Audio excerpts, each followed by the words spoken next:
welcome to UNBV Unbreakable Voices. And I'm your host, Gardite Fougy.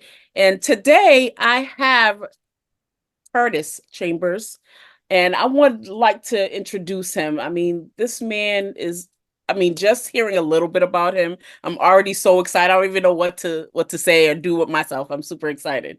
So Curtis is a dedicated financial coach with a strong background in cultural proficiency in financial education. Curtis integrated his expertise in personal finance with the trauma of money approach, emphasizing the connections between financial and mental wellness.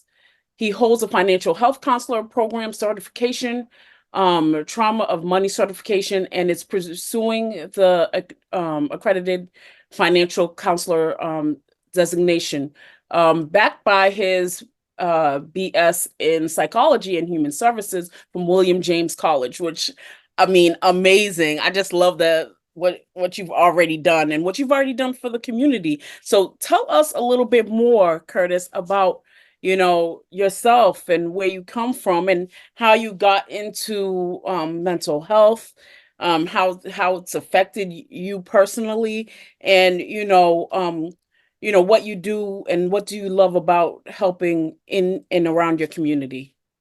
I appreciate you, Gardite, for welcoming to your program. I am humbled and happy to be here. I am also happy to share that it's no longer pursuing. I actually have successfully obtained my AFC designation, accredited financial Yay! counselor. Yes, it's an exam. It's not an easy process.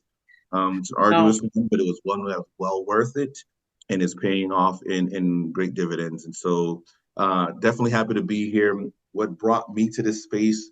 My whole life, it was a precursor or a prelude to where I'm at today. Growing up in Boston, we were talking a little bit off air about growing up in the Boston area, and I did spend a few years in San Diego as a youngster, and I just got to see the dynamics and the dichotomy between East Coast and West Coast, and what I didn't know at the time was like some suburban living and being up in the urban inner cities or what have you, and just like, oh wow, just little changes, little things that could have a great impact, like being able to have a park right outside that I could safely go to, as opposed to just being in the city and just cars. And anyone, I know most people in the sound of my voice remember, if they're of a certain age, when you're playing in the street and you have car, because you had to let the car go by before you continue playing football or whatever you're playing, because you had no space. You had to make do. We're resilient people.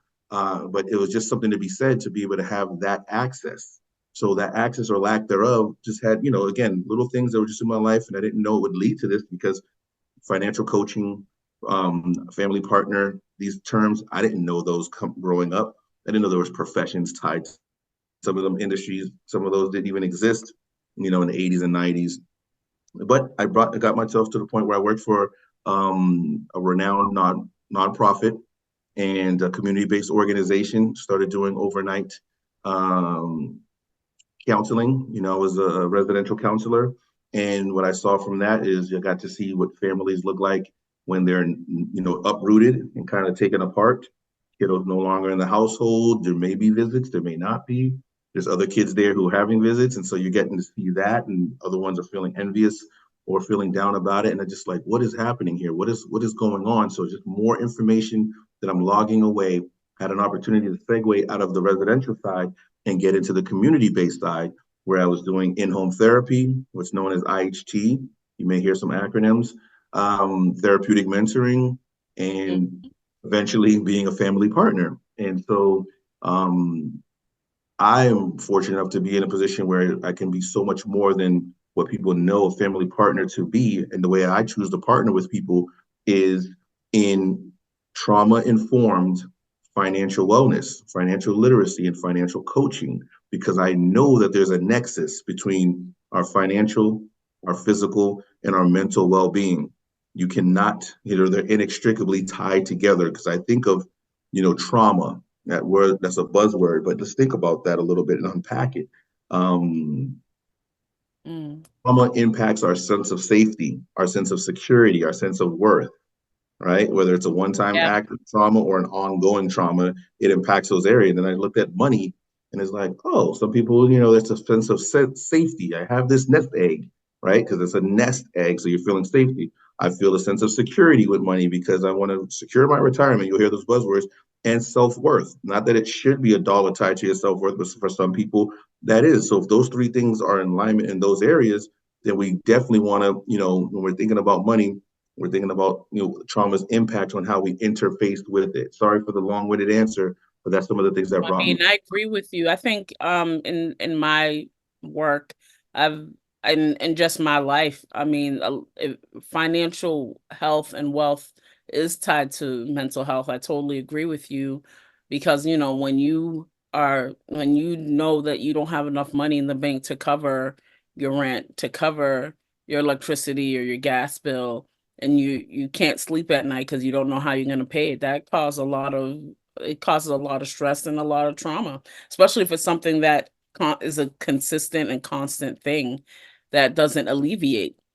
It Mhm. causes trauma over time. I mean, and then you think about yourself growing up, were your parents financially secure and stable? Are they even if they are still with us, are they still financially stable? Um, people take for granted whether or not if they have that security, they don't think anything of it. But for those people that don't have that security, it is nerve-wracking and it is very stressful. Trying to figure out, how to do that, but not even just gain not just the knowledge and whatever, but to apply it and also to maintain it over time, because it's one thing to understand how it works and even know the numbers, but how can you implement it and then keep yourself accountable, and or do you have other people around you that can help you be accountable? Absolutely. You hit the nail right on the head. I was just talking to some young people, fortunate enough to be at not the commencement, but it was just a ceremony before a high school graduating class, and was just talking to them about that. Think of it as a person who's dealing, a person who's shuffling cards or what have you. Well, we're going to have to quickly be able to sort, Gardite, who Hmm. can help us, who can help us, what can hurt us, who's an ally, who's a friend, right? Who's an associate. And some of these people don't put your associates in the friend category. Don't put the advisor in the amigo category. They're not your friend. They're telling you what you need to hear. So once you know these things, how quickly are you going to be able to sort through and say who fits where? Because you don't have contrary to popular belief, I know when we're young, we think we got a million friends. You don't. And No. so that's that's We right here. We right Come here. on, talk to me. And I learned that from my parents. There's not everybody, not every skin teeth is a smile, right? Because even the wolves show their teeth before they get ready to bite you. You think they're smiling? If they are, it's because they're excited about the meal that they're about to have. So, these are the things that we have to That's a good understand. one. Yeah. That's good. Because I think a lot of times in metaphors and similes and imagery, and I want people to see that because you see that wolf, Yes. they show all their teeth. Sure enough, do.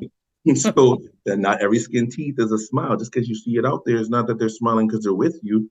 And so if you can understand that, then you're going to alleviate a lot of heartache because we have to try to offset. You talked about the trauma. Some of them are one-time things, right? Something just hits you. That's a blunt force trauma.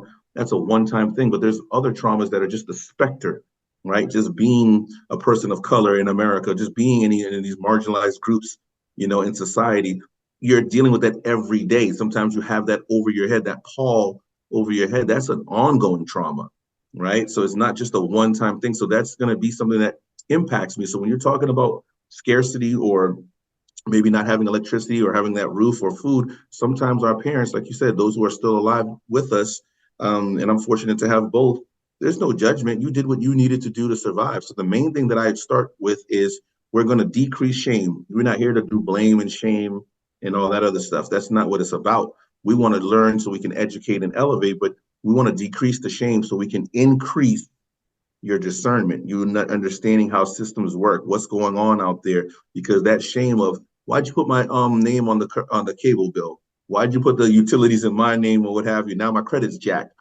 I Mhm. understand that you didn't know the ramifications of what that could be doing to me.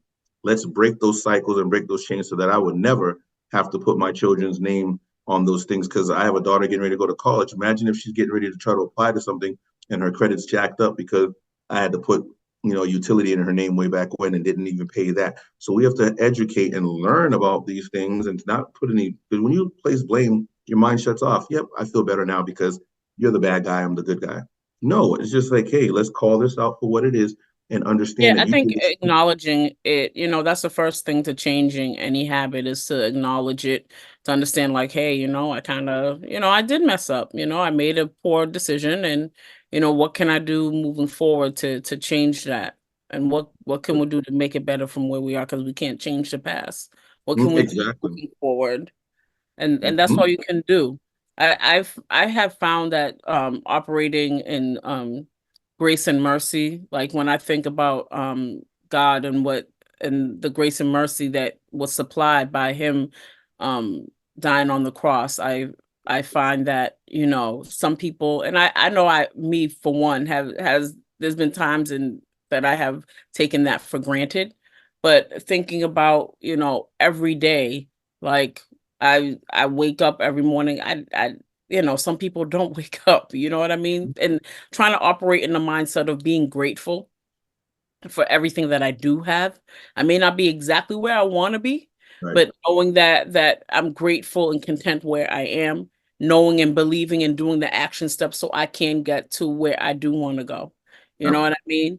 But then also forgiving myself for the because I make mistakes daily, and we all do. We all not perfect here, and really, being like, you know what, I mean, say about there's nothing I could do about it. You know what?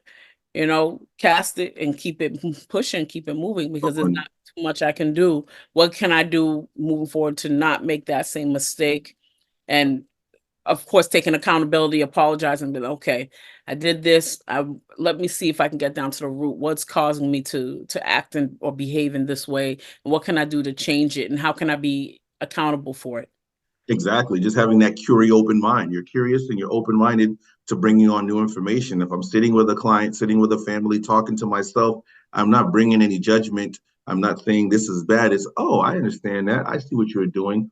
And if I was in that situation, I might have done the same thing. But here, not but, and here's what some new information that we can add on to that and see what we can do about changing some of the things that you might not find is so helpful, in your life right now. And one thing that is helpful is understanding that there's a lot of things pushing us and vying for our attention and our time. And that nomophobia that a lot of people, and I didn't create the term, but no mobile phone phobia, the fear of not being with your phone has us sometimes, and our brains racked. I've slept with my phone in my hand, and that's a conduit to a lot of good things. I can, be on a Zoom with you. I can make a phone call. I can access my stocks or whatever, but it also is a conduit to all the negative, information and data points and things of that nature and what you don't have and comparative speaking. So we have to break away. And in the morning, to that point, if I do have that phone, the first thing that comes up is my Bible verse, so I can be grounded and you can have that time. For some people, it's water that grounds you, music or what have you, but you gotta, because the world's ready to jump right in there. Take your time, Telling you. chill and breathe. The world's gonna be there. As soon as you turn on and put that foot on the ground, a mile a minute.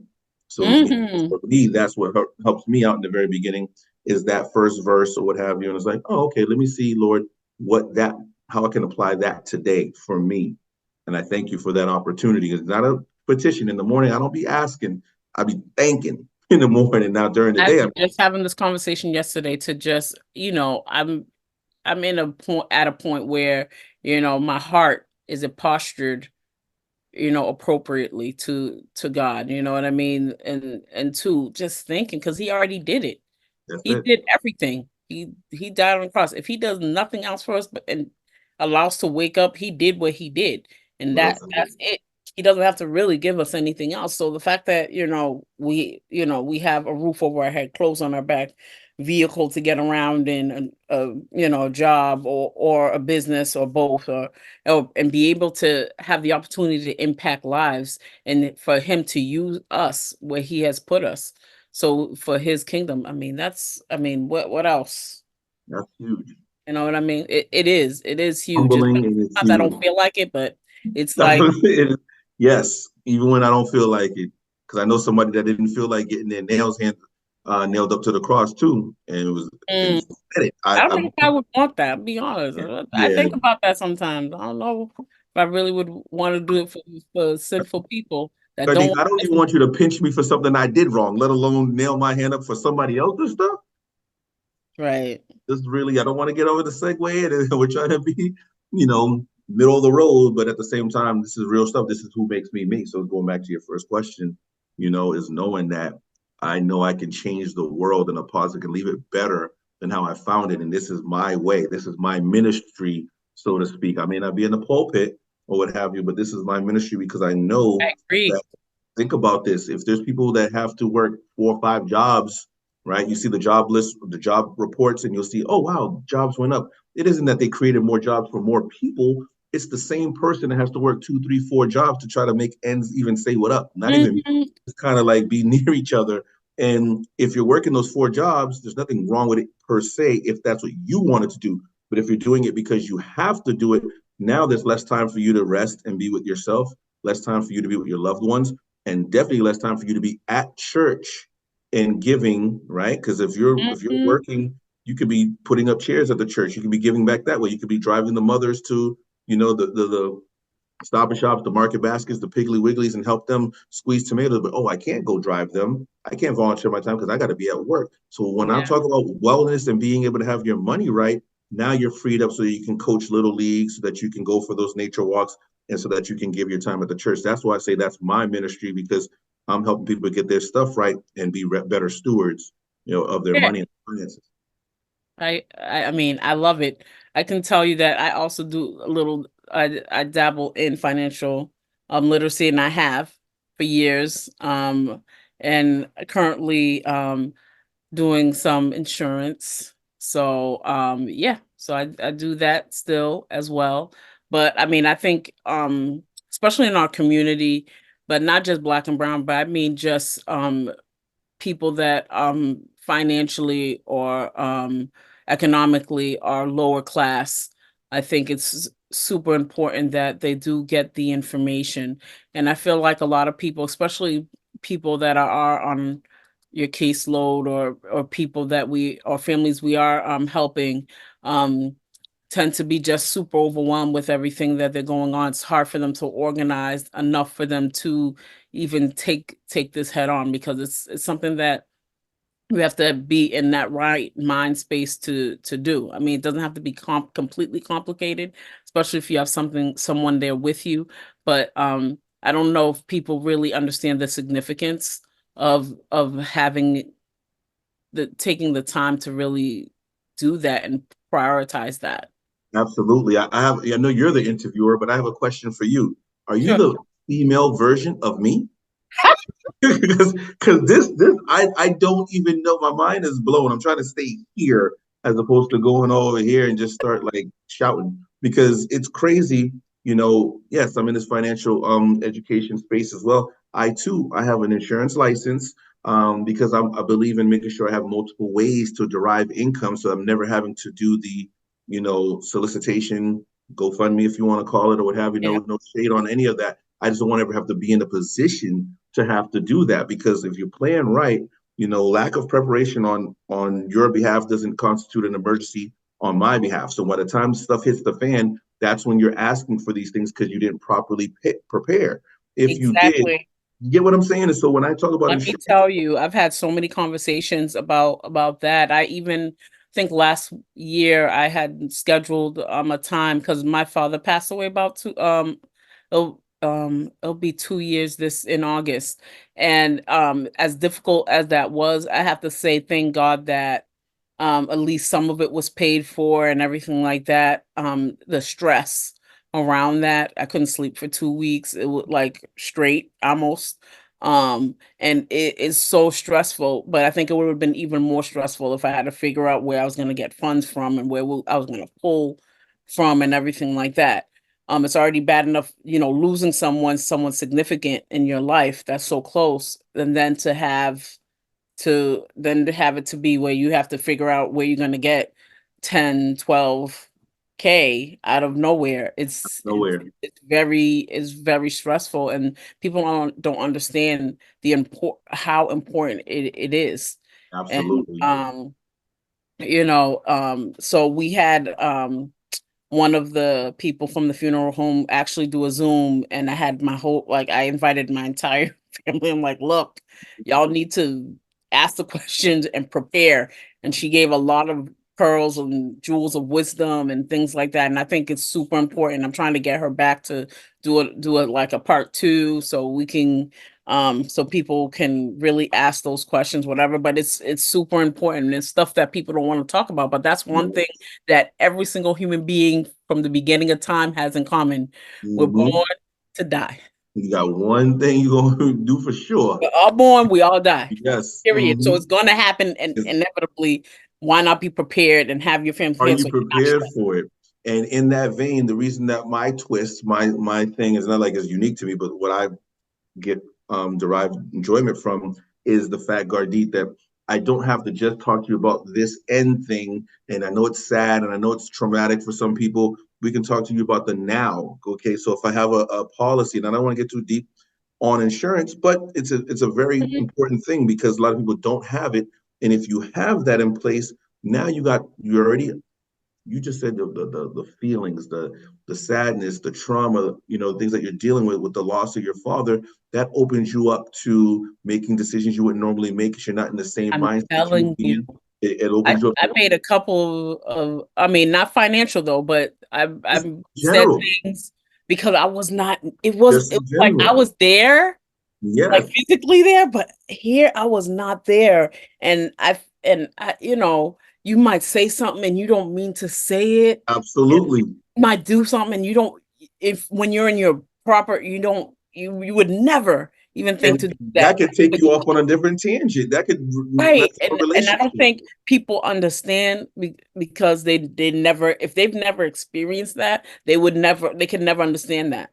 So you have that Um element too. mhm. You also have the fact that someone you might lose out on a relationship, you might lose out on an opportunity for work, you might also get taken advantage of because you wasn't in the right mind, you I might get would scammed. that did All happen to those. me. That did happen to me. Someone was spewing some stuff that and I don't know. I said something through via text, and I didn't mean to say that. And I was like, "Oh, this person said this," and not thinking because if I was in my normal mind Yep. frame, you know what I'm saying, I would have never. I would have scolded that person right on site, Oh, and mhm. wholly, of course.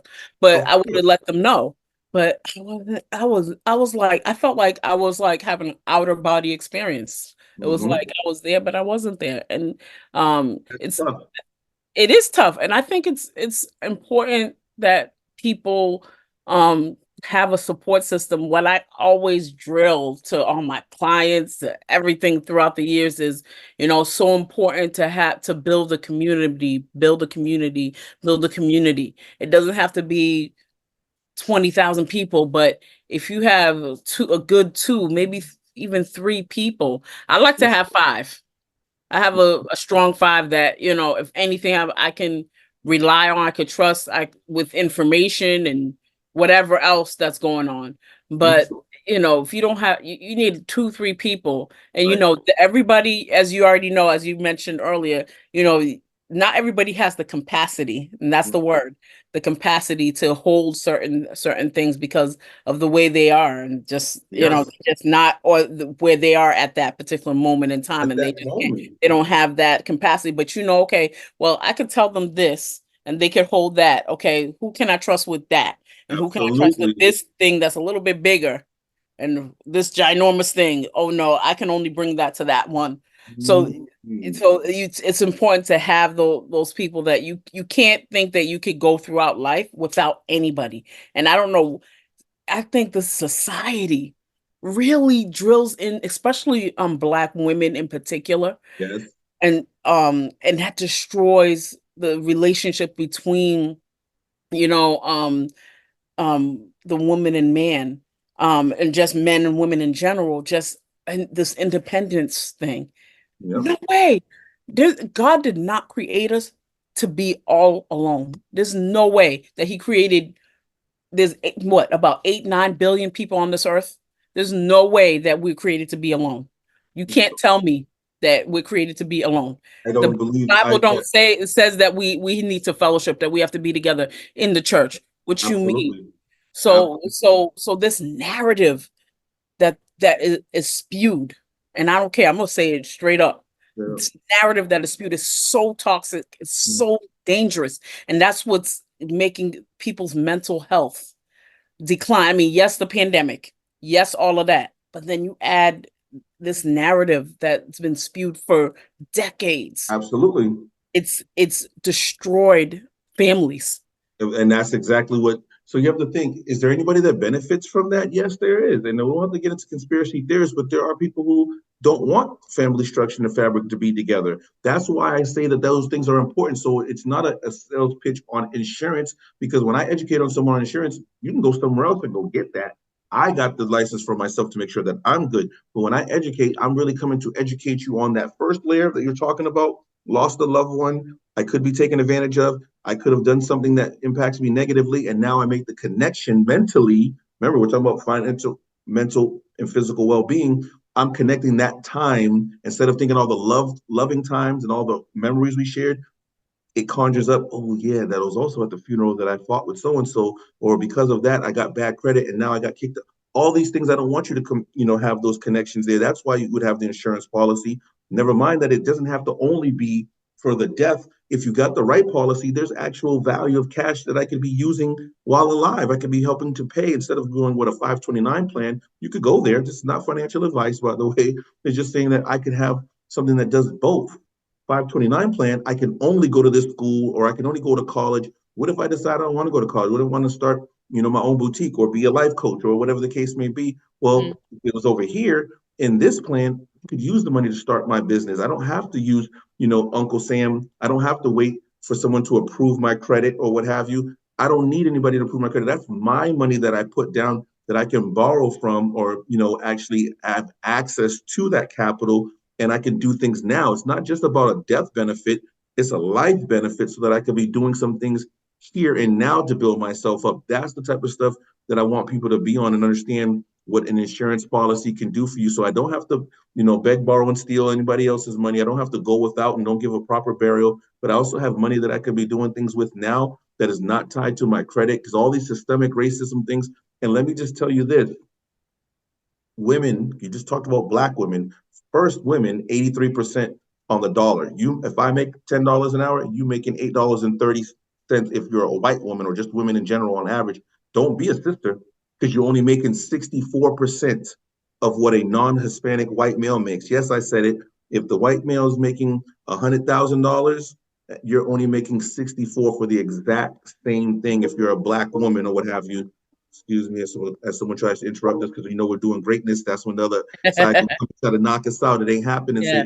So just imagine that you're already operating at a disadvantage with an arm tied behind your back. Wait, we're doing the same job, and yet I'm making 64,000, you making 100,000 for that $36,000 difference is huge, because you just talked about inflation and things going on. So I still got to do more with less. I got 3 children and I got to make things happen. I got some children that are, neurodivergent or on the spectrum or what have you. So I got to get, someone to come out, and maybe I have to come pay out of pocket for someone to do some work with them. Oh, I'd also like to, have some time for us to go here.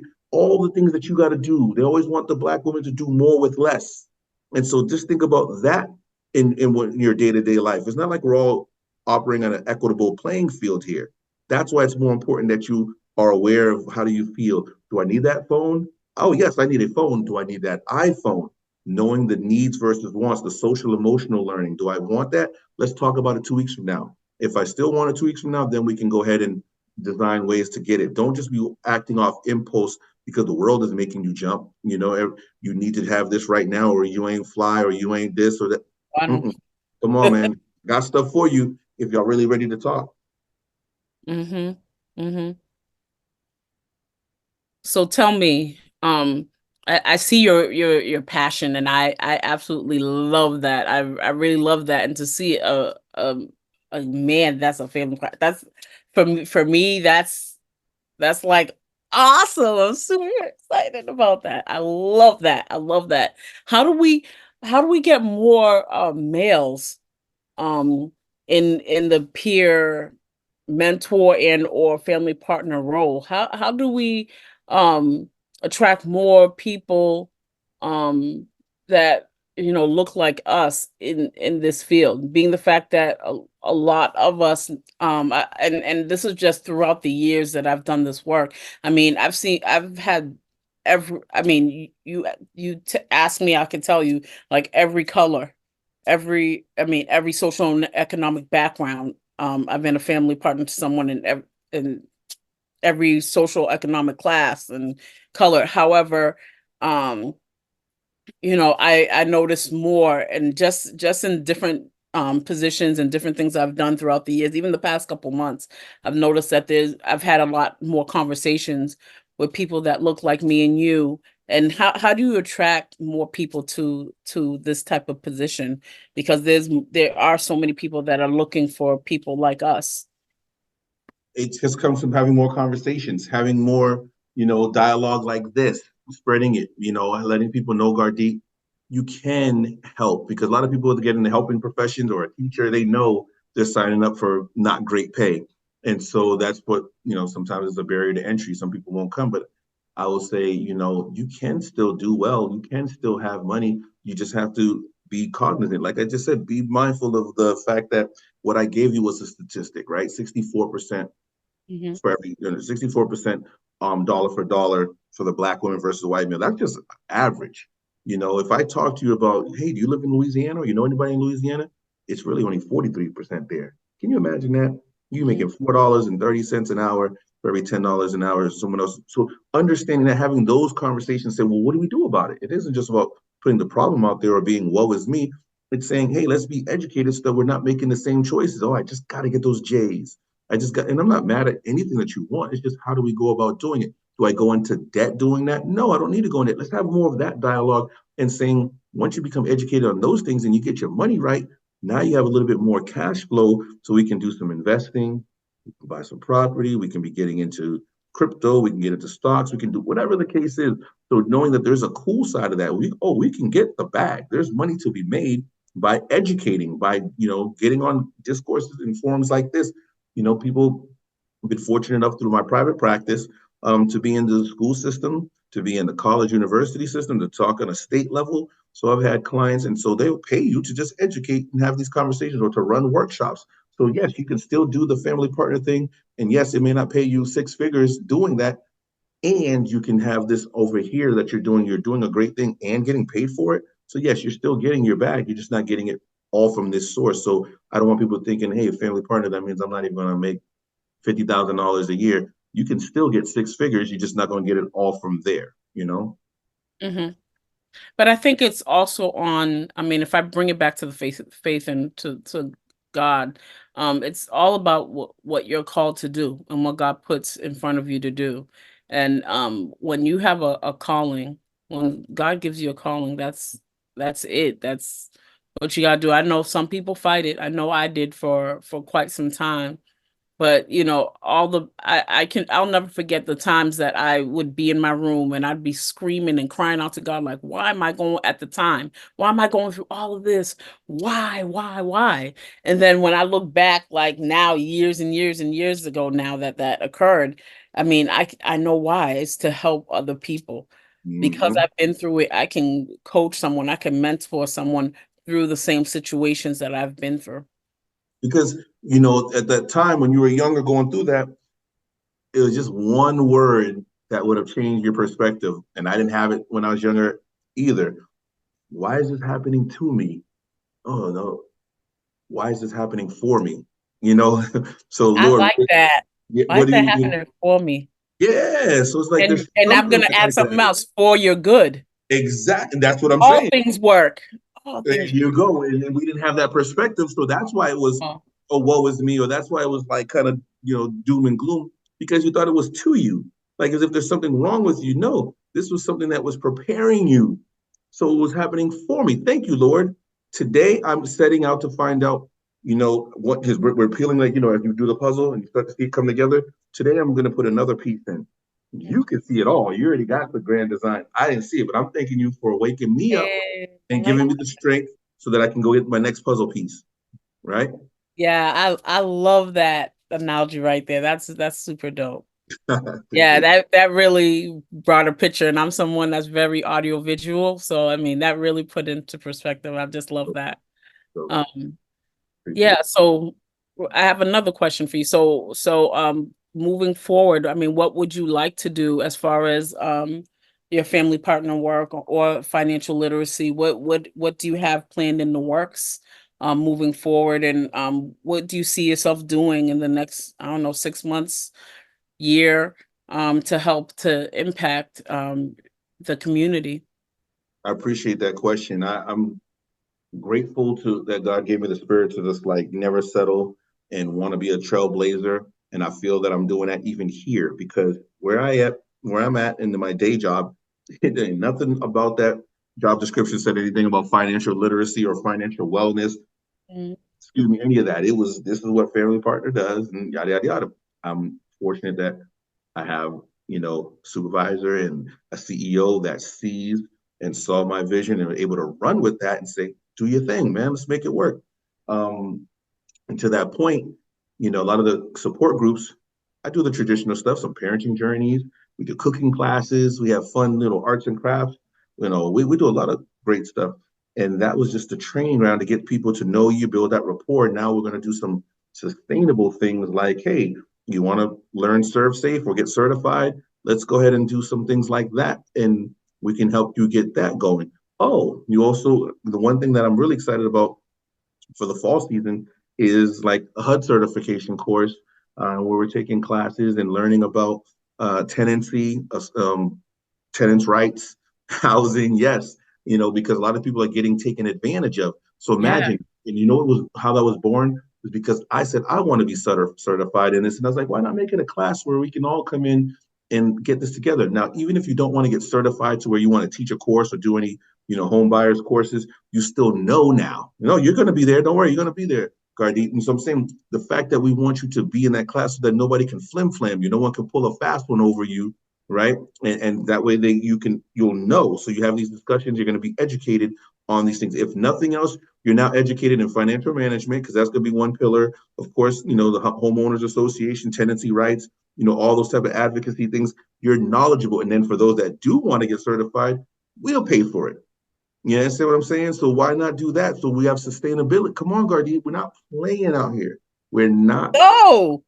You're gonna be the Let's first one. go. Let's go. You're the first one. I'm proud to say that this is the first time I'm putting it out there in a public space in a public forum. So you'll be the first person to take advantage of that and come join Send us. me that So link. I'll be there. no, this is what we're talking about. So now, you're not just, it's great to give you the fish. That's awesome. Breaking bread is fellowship.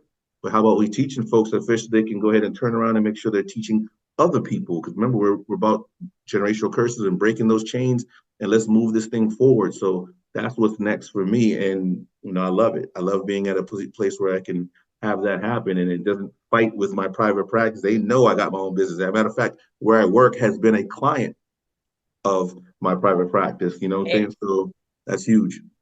it is huge.